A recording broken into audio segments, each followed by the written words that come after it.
To view your ping in Fortnite, start by opening the game's settings.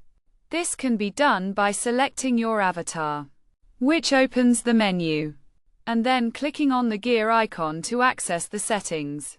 Once in the settings, navigate to the top menu and select the Game UI option, represented by a small window icon. From there, scroll down to the bottom of the menu and locate the Net Debug Stats option.